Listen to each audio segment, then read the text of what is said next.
नमस्ते, good morning, नमस्कार बच्चों। मैं बीएल जांगड़ा आपका हार्दिक स्वागत करता हूं। आज अपन बीएससी थर्ड में मैथ्स में एक नई बुक स्टार्ट करने जा रहे हैं जिसका नाम है रैखिक बीजावली। स्टार्ट कर रहे हैं अपन रैखिक Bijawali, linear algebra, linear algebra. ठीक है, चलो जी बात करते हैं अपन बीकानेर यूनिवर्सिटी की, MGSU की। ठीक है, तो ये वाली जो बुक आपके लीनियर अलजेब्रा, ये MGSU बीकानेर यूनिवर्सिटी की बीएससी थर्ड में लगती है। कौन सी क्लास में लगती है? बीएससी पार्ट थर्ड में, बीएससी पार्ट थर्ड में। और ये भी लगती है आपके फर्स्ट पेपर में।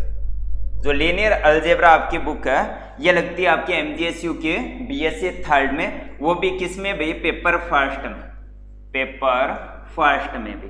ठीक है, और पेपर फर्स्ट में अगर अपन बात करें तो पेपर फर्स्ट में कुल कितनी यूनिट रहेगी आपके पास? 5 यूनिट। कितनी यूनिट रहेगी बच्चों? 5 यूनिट। ठीक है, तो पेपर फर्स्ट की आप लोग बात कर रहे हो तो इसमें यूनिट रहेगी आपके 5, फर्स्ट, सेकंड, थर्ड, फोर्थ और fifth. First, second, third, fourth and fifth भी। ये बात कर रहे हैं अपन किसकी? यूनिट की। तो ये जो आपकी लीनियर अलजेब्रा है ये फर्स्ट पेपर में आपकी बनाती है यूनिट नंबर थर्ड, फोर्थ और फिफ्थ, यानी कि थर्ड, फोर्थ और फिफ्थ जो आपकी यूनिट है वो बनेगी कहाँ से? Linear algebra. और जो फर्स्ट और सेकंड यूनिट है वो बनती है किससे? रिंग थ्योरी से। किससे? रिंग थ्योरी से। एक दूसरी बुक है जिसका नाम क्या है? रिंग थ्योरी, वलय सिद्धांत, उससे तो बनती है यूनिट नंबर आपकी फर्स्ट और सेकंड। और जो आपकी लीनियर अलजेब्रा बुक है उससे बनती है कौन सी यूनिट? थर्ड, फोर्थ और फिफ्थ। किसकी बात कर रहे हो? पेपर फर्स्ट की। ठीक है, तो आज अपन स्टार्ट कर रहे हैं क्या भाई? लीनियर अलजेब्रा, यानी कि आप लोग पढ़ोगे यूनिट नंबर थर्ड, फोर्थ और फिफ्थ। ठीक है, तो सबसे पहले मैं यहां पर स्टार्ट कर रहा हूं unit number 5। Linear algebra book start कर रहे हैं बीकानेर यूनिवर्सिटी में। आपका जो पेपर फर्स्ट है उसमें जो थर्ड, फोर्थ और फिफ्थ यूनिट है ये कवर करवाती है कौन सी बुक? Linear algebra. ठीक है, और लीनियर अलजेब्रा में आज अपन स्टार्ट कर रहे हैं कौन सी यूनिट? Unit number 5। कौन सी यूनिट? पेपर फर्स्ट की यूनिट नंबर 5 पे। ठीक है, तो इसमें एक चैप्टर दिया है उसका नाम है आइगेन मान तथा आइगेन सदिश। तो अपन लीनियर अलजेब्रा का एक चैप्टर स्टार्ट कर रहे हैं नंबर 7। कौन सा चैप्टर स्टार्ट कर रहे हैं बच्चों? नंबर 7, जिसका नाम रहेगा आइगेन मान तथा आइगेन सदिश। ठीक है, तो यहां पे लिख सकते हो आप लोग पेपर फर्स्ट, पेपर फर्स्ट। ठीक है, यूनिट 5। ठीक है, और यूनिट 5 में अपन स्टार्ट कर रहे हैं एक चैप्टर।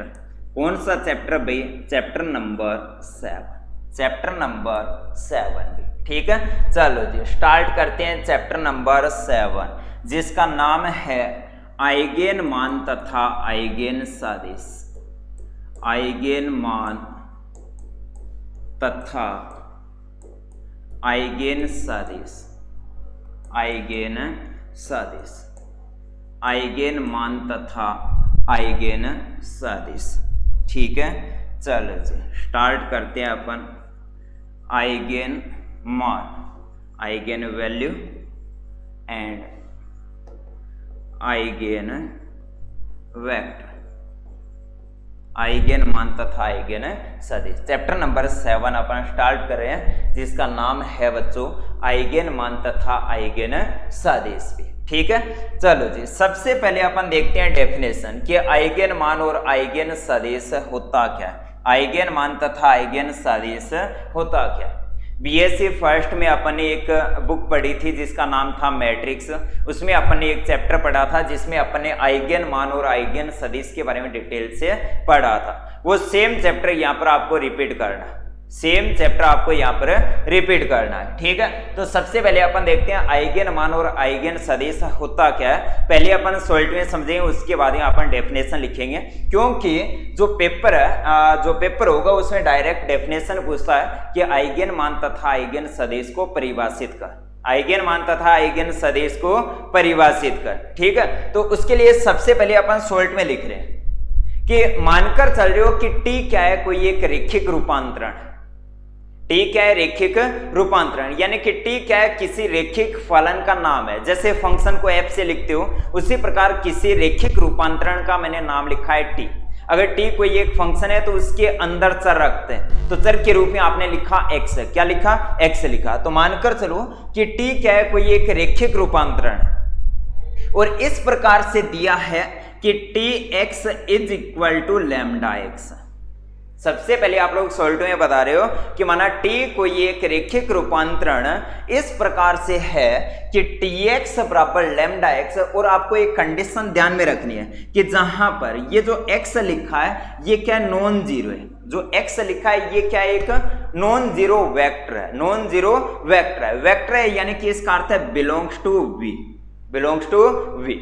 ठीक है, और जो ये लैम्डा है ये क्या स्केलर है, जो लैम्डा है वो क्या है, स्केलर है, और जो स्केलर होता है वो फील्ड में होता है। फील्ड का अर्थ है कैपिटल एफ यानी कि क्षेत्र, क्या होता है, क्षेत्र। ठीक है, तो लिखो लैम्डा क्या है, कोई एक आदेश है, लैम्डा क्या है, कोई एक आदेश है। तो क्या बोलोगे कि माना कोई रैखिक रूपांतरण टी इस प्रकार से है कि टी एक्स बराबर लैम्डा एक्स, तब टी एक्स बराबर लैम्डा एक्स, तब आदेश लैम्डा, ये जो लैम्डा लिखा है आदेश, ये आदेश लैम्डा रैखिक रूपांतरण टी का आइगेन मान कहलाता है। तब आदेश लैम्डा रैखिक रूपांतरण टी का आइगेन मान कहलाता है। क्या कहलाता है, आइगेन मान कहलाता है, आइगेन मान कहलाता है। तथा ये जो x आपने लिखा है, ये जो x आपने लिखा है ये आदेश लैम्डा के संगत आइगेन सदिश कहलाता है। ये जो x लिखा है ये आदेश लैम्डा के संगत आइगेन सदिश कहलाता है। तो यहां पे लिखोगे आइगेन सदिश, आइगेन सदिश।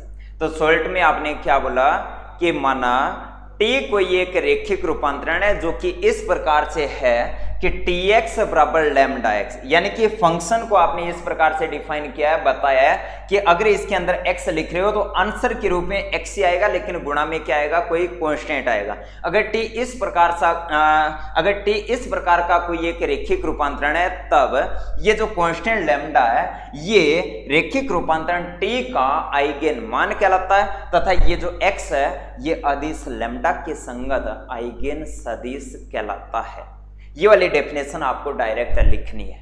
ठीक है, अगर पूछे आइगेन मान तथा आइगेन सदिश को परिभाषित कर, तो ये वाली जो डेफिनेशन मैंने रिपीट की है ये आपको डायरेक्ट लिखनी है। और अगर फुल डिटेल में आप लोग लिखना चाहते हो तो ये वाली डेफिनेशन आप लोग कॉपी कर सकते हो, क्योंकि डायरेक्ट डेफिनेशन पूछी जाती है। ठीक है, तो डेफिनेशन लिखने के लिए आप लोग क्या करोगे, सेम कॉपी करोगे कि मैं डेफिनेशन लिख रहा हूँ आइगेन मान तथा आइगेन सदिश की। ठीक है, अब अपन पढ़ रहे हैं कि जो रैखिक रूपांतरण वगैरह जो भी है, जो आइगेन सदिश है, ये सब कुछ अपन पढ़ते हैं सदिश समष्टि में, वेक्टर स्पेस में। किस में पढ़ते हैं, वेक्टर स्पेस में, सदिश समष्टि।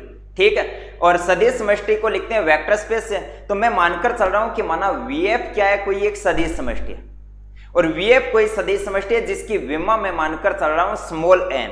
तो आप लोग बोलोगे कि माना VF कोई एक n विमीय सदिश समष्टि है। तो डेफिनेशन के लिए आप लोग लिखोगे कि माना VF स्मॉल n विमीय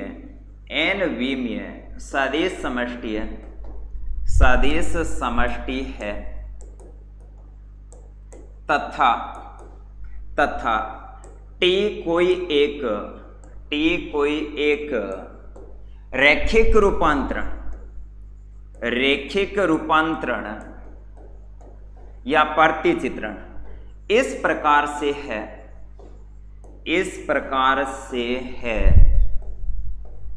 कि T कोई एक रैखिक रूपांतरण इस प्रकार से है कि Tx is equal to lambda x. Number first condition लिख रहा हूं जहां पर x is not equal to 0 belongs to v। ये जो x लिखा होता है ये होता है वेक्टर, क्या होता है, सदिश। और ये जो लैम्डा होता है ये क्या होता है, कांस्टेंट, तो लैम्डा बिलोंग्स टू एफ लिखोगे, लैम्डा बिलोंग्स टू एफ लिखोगे। तो आपने क्या लिखा कि एन विमीय सदिश समष्टि है और उसमें टी कोई एक रैखिक रूपांतरण जो है वो इस प्रकार से है कि टी एक्स बराबर लैम्डा एक्स, तब आदेश लैम्डा रैखिक रूपांतरण टी का आइगेन मान। अब आपको ध्यान में रखना है कि जो आइगेन मान होता है उसका दूसरा नाम होता है अभिलक्षणिक मूल,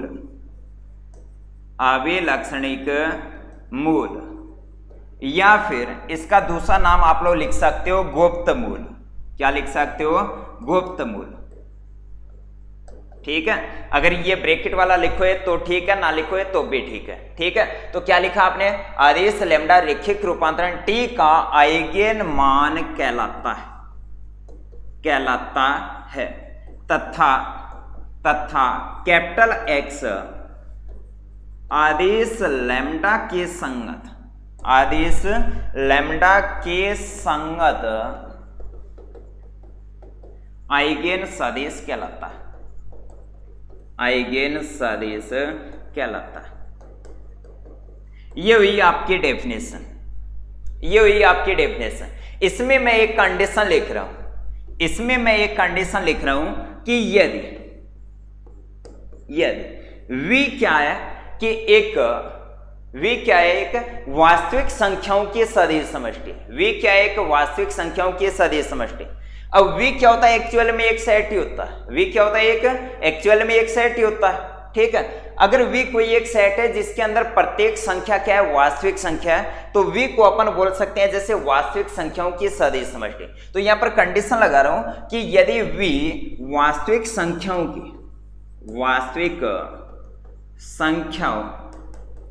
की सदिश समष्टि है, अर्थात जो आपका v है वो रियल नंबर के सेट के बराबर है, जैसे वास्तविक संख्याओं की सदिश समष्टि है, अर्थात v बराबर r है, तब एक कंडीशन लिख रहा हूं कि जो tx है वो बराबर होगा ex के। कैसे होगा वो अपन चर्चा करेंगे। जो tx है वो बराबर होगा किसके, ex के। अब एक बात सुनो कि t के लिए आपने बोला था कि t क्या है, रैखिक रूपांतरण। अब रैखिक रूपांतरण का अर्थ आप लोग इस प्रकार से समझ सकते हो कि t क्या है, कोई एक रैखिक फलन, और रैखिक फलन का अर्थ क्या होता है कि ऐसा फलन जिसमें चर की घात 1 हो। ठीक है, छोटी क्लासों में अपन ने पढ़ा था रैखिक समीकरण निकाय, और रैखिक समीकरण निकाय में क्या होता है, जो चर होते हैं जैसे xyz होते हैं उनकी अधिकतम घात कितनी होती है, 1 होती है। और जो रैखिक समीकरण निकाय होता है उसको अपन लिख सकते हैं किस रूप में, मैट्रिक्स रूप में। किस रूप में लिख सकते हैं, मैट्रिक्स रूप में। जो रैखिक समीकरण निकाय आपका था उसको आपने लिखा था किस टाइप में, ax बराबर b टाइप में। किस टाइप में लिखा था, ax बराबर b टाइप में। यहां पर जो लेफ्ट साइड में आपने लिखा है इसमें क्या था, अधिकतम चर की घात कितनी थी, 1 थी। यानी कि आपने बोला कि अगर t क्या है, कोई एक रैखिक रूपांतरण है और v कोई सदिश समष्टि है, वो क्या है, वास्तविक संख्याओं की सदिश समष्टि है, तब रैखिक रूपांतरण जो होता है उसको मैट्रिक्स रूप में लिख सकते हैं। और मैट्रिक्स रूप में लिखते हैं तो उसके गुणा में क्या होती है, एक तो गुणांक मैट्रिक्स है, फिर गुणा में क्या होती है, चर मैट्रिक्स। क्या होती है, चर मैट्रिक्स होती है। जैसे आपने लिखा था ना कि जैसे a11 x1 plus a12 x2 plus a13 यहाँ पर x3, ये पहली इक्वेशन। जैसे फिर लिखा a21 x1 a22 x2 a23 x3। इस प्रकार से जैसे आपकी इक्वेशन थी, कौन सी समीकरण थे, रैखिक समीकरण। तो इसको आपने शॉर्ट में लिखा था पहले गुणांक a11 a12 a13 a21 a22 a23, और यहाँ पर चर मैट्रिक्स जितने चर है उनको लिखा x1 x2 x3। ठीक है, इज इक्वल टू 0। तो इसको शॉर्ट में लिखा आपने a से, इसको लिखा आपने x से। अगर रैखिक रूपांतरण है तो इसको किस प्रकार से लिख सकते हैं, अपन लिख सकते हैं tx बराबर ex, tx बराबर ex। तो मैंने लिखा अगर वास्तविक संख्याओं की सदिश समष्टि है तब v बराबर r के लिए tx बराबर ex। अब क्या बोलोगे, by equation first and second. First में tx के बराबर में लैम्डा x था, फिर आपने बोला कि अगर वास्तविक संख्याओं की सदिश समष्टि है तो tx बराबर ex। इन दोनों इक्वेशन को आपने बराबर किया तो आपके पास आएगा ex is equal to lambda x। ax is equal to lambda x, ये आपके पास रिलेशन आएगा। और ये जो रिलेशन होता है इसका नाम होता है अभिलक्षणिक मान समस्या, जो कि आपकी नेक्स्ट हेडिंग रहेगी, नाम रहेगा अभिलक्षणिक मान समस्या। ठीक है, तो इसको एक बार फिर से थोड़ा सा रिपीट कर दे रहा हूं। पेपर में आपके पास क्वेश्चन आएगा डायरेक्ट 100% क्वेश्चन आता है कि आइगेन मान तथा आइगेन सदिश किसे कहते हैं। तो डेफिनेशन के रूप में आपने लिखा कि माना Vf कोई एक स्मॉल n विमीय सदिश समष्टि है, जो कि इस सदिश समष्टि है तथा T क्या है, कोई एक लीनियर ट्रांसफॉर्मेशन है, रेखिक रूपांतरण है। और इस प्रकार से कि Tx बराबर लैम्डा x, Tx बराबर लैम्डा x, यहां पर आपने x रखा तो यहां पर x की पावर 1 ही आ रही है, तो रेखिक फलन ही हुआ। तो Tx कोई एक रेखिक रूपांतरण इस प्रकार से है कि Tx बराबर लैम्डा x, जहां पर x का मान नॉट इक्वल टू 0 होना चाहिए और x सदिश है तो x किस में होगा, v में। किस में होगा, v में। ठीक है, तब ये जो लैम्डा है ये रेखिक रूपांतरण T का आइगेन मान कहलाता है तथा x जो है ये अदिश लैम्डा के संगत आइगेन सदिश कहलाता है वे। ठीक है, कंप्लीट है। उसके बाद में आपको एक कंडीशन लगानी है कि यदि v क्या है, वास्तविक संख्याओं की एक सदिश समष्टि है, अर्थात v is equal to r है, तब आप बोलोगे कि वास्तविक संख्याओं के लिए जो रेखिक फलन होता है या फिर जो रेखिक रूपांतरण होता है उसको अपन मैट्रिक्स रूप में लिख सकते हैं। और मैट्रिक्स रूप में लिखोगे तो Tx का मान किसके बराबर आएगा, Ax के। इसको इक्वेशन फर्स्ट के आपने बराबर कर दिया तो आपके पास कंडीशन आएगी Ex is equal to lambda x, Ex is equal to lambda x, जहां पर लैम्डा जो है वो क्या कहलाता है, आइगेन मान। क्या कहलाता है, आइगेन मान। ठीक है, और ये जो कैपिटल X है ये क्या कहलाता है भाई, आइगेन सदिश, आइगेन सदिश पे। ठीक है, अब आपका क्वेश्चन आएगा कि आइगेन मान कैसे ज्ञात करते हैं, आइगेन सदिश कैसे ज्ञात करते हैं, यानी कि आपको लैम्डा ज्ञात करना है और क्या ज्ञात करना है, आपको x ज्ञात करना है। ठीक है, ये ज्ञात करने के लिए कुछ एक डेफिनेशन और अपन देखते हैं। ठीक है, तो इसके जस्ट बाद में अपन हेडिंग लिखेंगे क्या, अभिलक्षणिक मान समस्या। ये जो रिलेशन लिखा है इसका नाम होता है अभिलक्षणिक मान समस्या। क्या नाम होता है, अभिलक्षणिक मान समस्या। तो ये वाली डेफिनेशन अपन को लिखनी है, तो नेक्स्ट हेडिंग के रूप में आप लोग लिखोगे अभिलक्षणिक मान समस्या।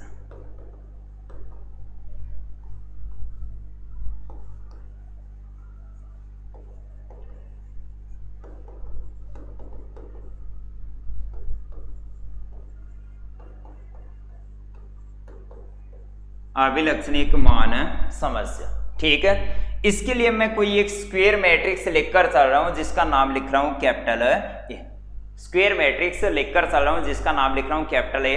तो इसकी डेफिनेशन मैं यहां पर लिख रहा हूं जो कि सेम आपको पेपर में कॉपी करने। ठीक है, तो यहां पर लिख रहा हूं कि किसी वर्ग मैट्रिक्स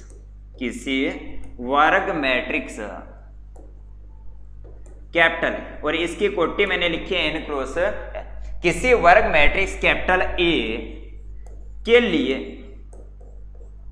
लिए आदेश लैम्डा व सदिश x को संतुष्ट करने वाले समीकरण Ax is equal to lambda x, Ax is equal to lambda x अभिलक्षणिक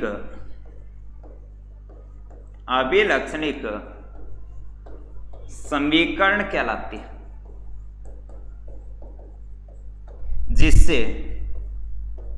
जिससे लैम्डा व x का मान ज्ञात करते हैं।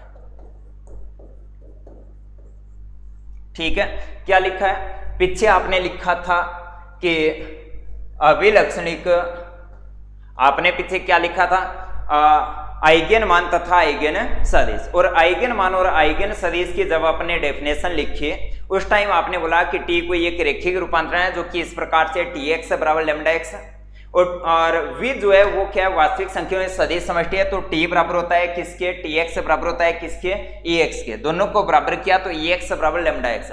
ये जो इक्वेशन होती है इस इक्वेशन का नाम होता है अभिलक्षणिक मान समस्या। अब इस इक्वेशन की सहायता से आप लोग किसका मान ज्ञात करते हो, एक तो लेमडा का, एक x का, एक लेमडा का, एक x का, तो ये जो आपकी समीकरण है इसका नाम होता है अभिलक्षणिक मान समस्या, जिसकी सहायता से आदेश लेमडा और सदिश x का मान ज्ञात किया जा सकता है। और ए क्या है, कोई एक स्क्वायर मैट्रिक्स है, ए क्या है, कोई एक स्क्वायर मैट्रिक्स। तब आपने डेफिनेशन लिखी है कि किसी वर्ग मैट्रिक्स कैपिटल ए के लिए आदेश लेमडा व सदिश x को संतुष्ट करने वाले, अगर उससे लेमडा और x का मान ज्ञात कर सकते हैं तो लेमडा और x उस समीकरण को क्या करते हैं, संतुष्ट करते हैं। तो आपने लिखा कि किसी वर्ग मैट्रिक्स कैपिटल A के लिए लेमडा और x को संतुष्ट करने वाले समीकरण Ax बराबर लेमडा x अभिलक्षणिक मान समस्या कहलाती है।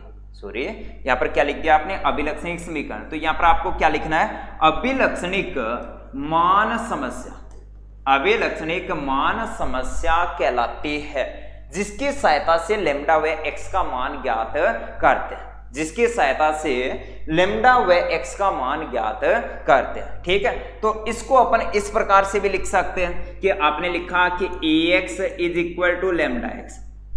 ठीक है, तो यहां पर A मैट्रिक्स है, X मैट्रिक्स है, तो इन दोनों का गुणा करोगे तो क्या आएगी, मैट्रिक्स आएगी। ठीक है, राइट साइड में आपने लिखा कि X मैट्रिक्स है, लेकिन ये जो लेमडा है ये क्या है, कोई ये कांस्टेंट है, क्या है, कांस्टेंट। तो इसको अपन इस प्रकार से लिख सकते हैं कि Ax minus lambda x, Ax minus lambda x is equal to 0, और ये 0 क्या है, जीरो मैट्रिक्स है, क्या है, जीरो मैट्रिक्स है। अब मैं क्या कर रहा हूं, यहां से जो x मैट्रिक्स है उसको कॉमन ले रहा हूं, x मैट्रिक्स है उसको कॉमन ले रहा हूं, तो यहां पर आपके पास आएगा A मैट्रिक्स है, फिर माइनस का चिन्ह, यहां पर क्या बचेगा, लेमडा, और x आपने कॉमन ले लिया, इक्वल में क्या आएगा, 0 आएगा। ठीक है, अब ध्यान से देखना है कि ये एक मैट्रिक्स है और ये क्या है, एक संख्या, और मैट्रिक्स में से संख्या माइनस नहीं कर सकते, कोई एक मैट्रिक्स है उसमें से कांस्टेंट को माइनस नहीं कर सकते, तो ये जो कांस्टेंट है इसके साथ में क्या लगाओगे, इकाई मैट्रिक्स है, तो यहां पर आपके पास आएगा A माइनस लेमडा ए गुणा x is equal to 0, is equal to 0। तो ये जो आपकी इक्वेशन है इसका नाम होगा अभिलक्षणिक मान समस्या, अभिलक्षणिक मान समस्या। ठीक है, और ये वाली जो लिखी है ये भी आपकी क्या है, अभिलक्षणिक मान समस्या, क्योंकि इसको थोड़ा सा हल किया है तो उसके बाद में आपके पास ये वाली इक्वेशन आ रही है। अभिलक्षणिक मान समस्या जो है उसके लिए केवल आपको ध्यान में रखना है Ax is equal to lambda x, जिसकी सहायता से लेमडा और x का मान ज्ञात करते हैं, यानी कि लेमडा और x को संतुष्ट करने वाली समीकरण Ax is equal to lambda x क्या कहलाती है, अभिलक्षणिक मान समस्या कहलाती है भी। ठीक है, अब देखते हैं कुछ एक महत्वपूर्ण परिभाषा है, कुछ एक महत्वपूर्ण परिभाषा है, कुछ एक डेफिनेशन अपन देखते हैं जो कि काम में लेंगे भी। ठीक है, तो सबसे पहले मैं लिख रहा हूं अभिलक्षणिक मैट्रिक्स, अभिलक्षणिक मैट्रिक्स, सबसे पहले मैं लिखा अभिलक्षणिक मैट्रिक्स,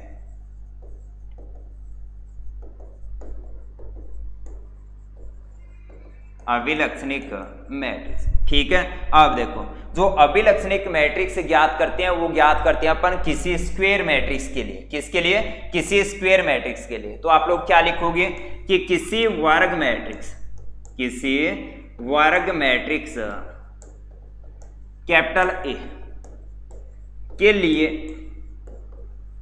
लिए ए माइनस लैम्डा आई, किसी वर्ग मैट्रिक्स कैपिटल ए के लिए ए माइनस लैम्डा आई ए की अभिलक्षणिक, ए की अभिलक्षणिक मैट्रिक्स कहलाते हैं, ए की अभिलक्षणिक मैट्रिक्स कहलाती है। यानी कि कोई एक मैट्रिक्स आपको देगा ए, उसमें से माइनस करना है, किसको? इकाई मैट्रिक्स को। किससे गुणा करके? लैम्डा से गुणा करके। जो नई मैट्रिक्स आएगी उसको ए की क्या बोलते हैं? अभिलक्षणिक मैट्रिक्स कहते हैं। क्वेश्चन आएगा कि ए की अभिलक्षणिक मैट्रिक्स ज्ञात कर। जैसे उदाहरण के रूप में आपने लिखा कि A इज इक्वल टू, जैसे आपने लिखा 1 2 3 और 4, 1 2 3 और 4 लिखा। क्वेश्चन है कि A की अभिलक्षणिक मैट्रिक्स आपको ज्ञात करनी है, तो वो आंसर लिखोगे A minus lambda I.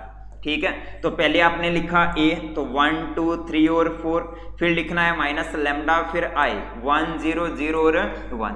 A का जो क्रम है उसी क्रम की आपको इकाई मैट्रिक्स लेनी है। तो यहाँ पर आपने लिखा क्या? 1 2 3 और 4। लैम्डा का गुणा करना है तो यहाँ पर लिखा लैम्डा 0 0 और लैम्डा। अब माइनस करना है तो यहाँ पर आपके पास आएगा 1 माइनस लैम्डा 2, यहाँ पर लिखा 3 और यहाँ पर लिखा 4 माइनस लैम्डा। ये जो मैट्रिक्स आपके सामने है ये ए की अभिलक्षणिक मैट्रिक्स कहलाती है। ठीक है, चलो जी नेक्स्ट डेफिनेशन नंबर 2 यहाँ पर लिख रहा हूं अभिलक्षणिक बहुपद।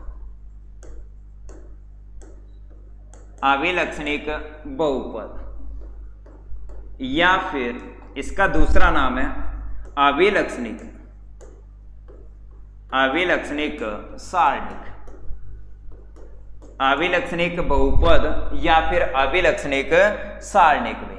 ठीक है,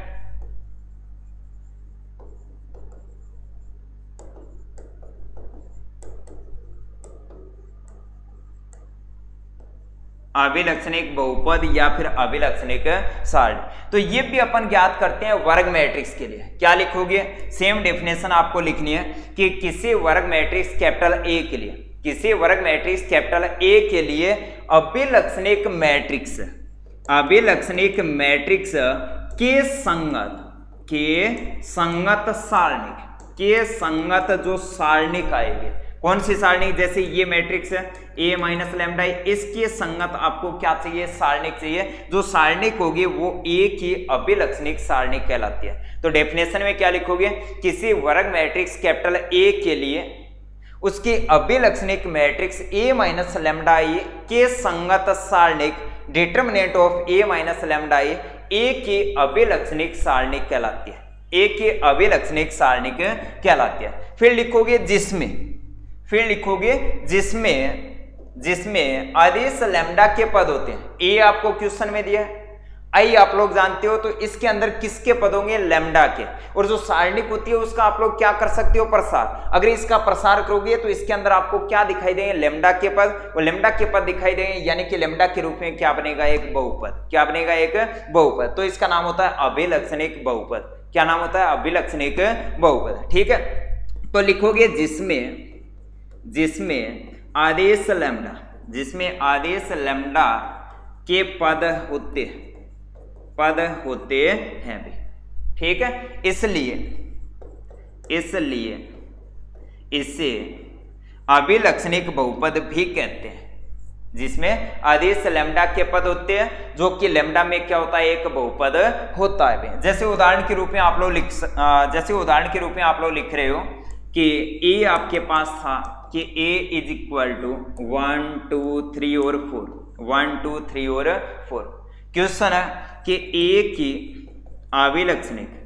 अभिलक्षणिक सारणिक या फिर सारणिक के स्थान पर आप लोग लिख सकते हो बहुपद। ठीक है, तो आपको ध्यान में रखना है कि बहुपद क्या होता है? A की अभिलक्षणिक मैट्रिक्स तो A माइनस लैम्डा के संगत सारणिक।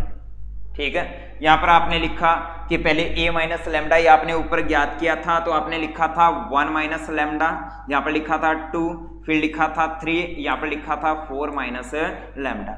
वो मैट्रिक्स थे, लेकिन ये क्या है? सारणिक है, यानी कि ऊपर चिन्ह आएगा किसका? डिटर्मिनेंट का। ठीक है, अब सुनो, अगर ये डिटर्मिनेंट है तो इसका आप लोग प्रसार कर सकते हो।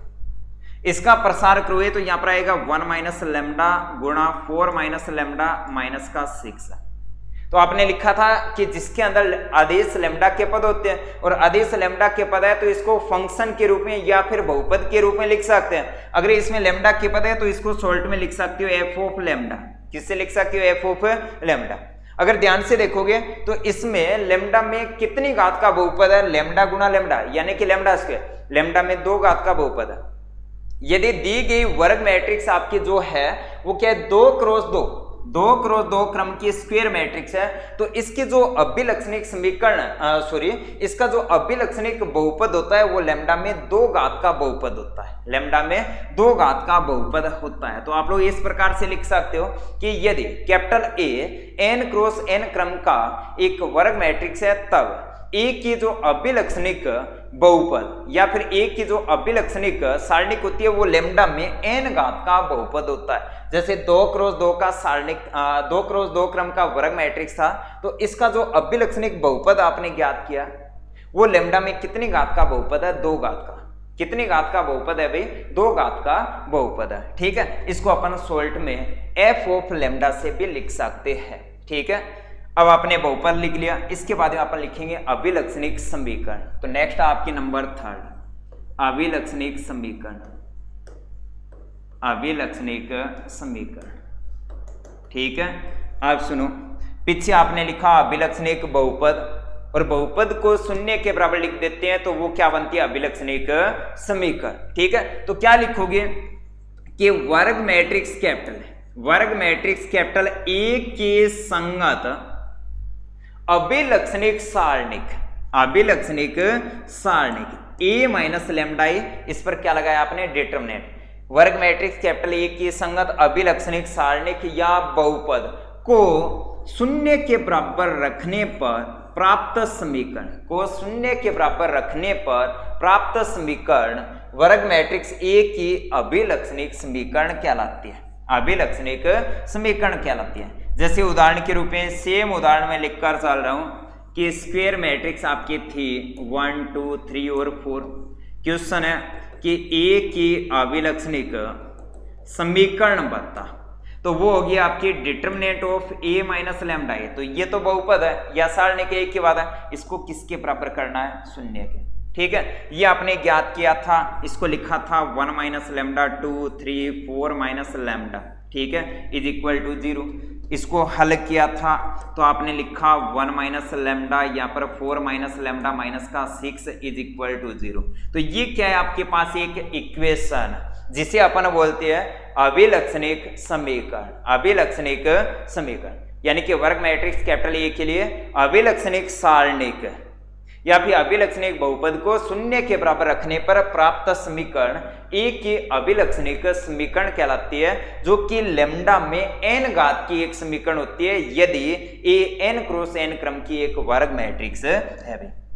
अब आपके पास क्या है समीकरण, अगर समीकरण है तो इसके आप लोग क्या कर सकते हो मूल ज्ञात कर सकते हो। इसको हल करोगे तो लैम्डा के मान ज्ञात करोगे और यहां से जो लैम्डा के मान आएंगे उनका नाम होता है इस समीकरण के मूल। और ये कौन सी समीकरण है अभिलक्षणिक समीकरण, तो अभिलक्षणिक समीकरण के जो मूल होते हैं उनका नाम होता है अभिलक्षणिक मूल। क्या नाम होता है अभी अभिलक्षणिक मूल। तो नेक्स्ट आपकी डेफिनेशन है नंबर 4 अभिलक्षणिक मूल। ठीक है, तो क्या लिखोगे कि वर्ग मैट्रिक्स कैपिटल ए के संगत अभिलक्षणिक समीकरण ए माइनस लैम्डा आई का डिटरमिनेंट इज इक्वल टू 0। वर्ग मैट्रिक्स कैपिटल ए के संगत अभिलक्षणिक समीकरण के मूल क्या कहलाते हैं अभिलक्षणिक मूल कहलाते हैं। यानी कि इस समीकरण से आपको किसका मान ज्ञात करना है, आपको लैम्डा का मान ज्ञात करना है। यानी कि लैम्डा के जो मान आएंगे वो क्या कहलाते हैं वर्ग मैट्रिक्स कैपिटल ए के लिए अभिलक्षणिक मूल कहलाते हैं। तो क्या बोलोगे किसी वर्ग मैट्रिक्स कैपिटल ए के लिए अभिलक्षणिक समीकरण determinant of A minus lambda A is equal to 0 के मूल अभिलक्षणिक मूल कहलाते हैं जिन्हें अब देखो आपने किसका मान ज्ञात किया, लैम्डा का मान ज्ञात किया, लेकिन चैप्टर की शुरुआत में आपने बोला कि लैम्डा क्या होता है आइगेन मान। क्या होता है आइगेन मान, Tx बराबर लैम्डा x, तो लैम्डा का नाम लिखा था आपने क्या आइगेन मान। यहाँ पर लैम्डा को बोल रहे हो अभिलक्षणिक मूल, वहां पर आपने नाम लिखा था आइगेन मान। यानी क्या बोलोगे आइगेन मान और अभिलक्षणिक मूल सेम होते हैं। तो वर्ग मैट्रिक्स कैपिटल ए के लिए अभिलक्षणिक समीकरण को संतुष्ट करने वाले लैम्डा के मान या फिर इस समीकरण के मूल अभिलक्षणिक मूल कहलाते हैं, जिन्हें आइगेन मान भी कहते हैं, या फिर गुप्त मूल भी कहते हैं। क्या कहते हैं, आइगन मान या फिर गुप्त मूल भी कहते हैं भाई। ठीक है, ओके। नेक्स्ट अपन देखते हैं कि जैसे ये अभिलक्षणिक जो आपके समीकरण थे, ये लेमडा में जैसे 2 घात के समीकरण, तो इस समीकरण के कितने मूल आएंगे, 2 मूल।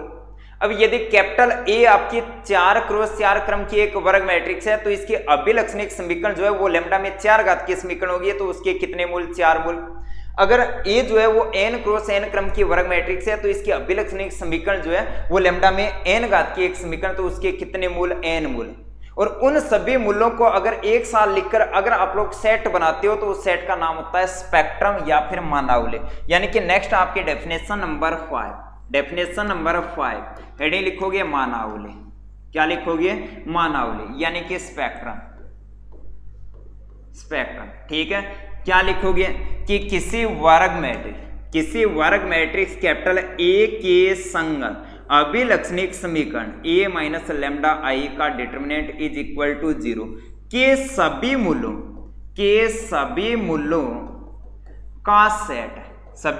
का सेट स्पेक्ट्रम या मानावली कहलाता है।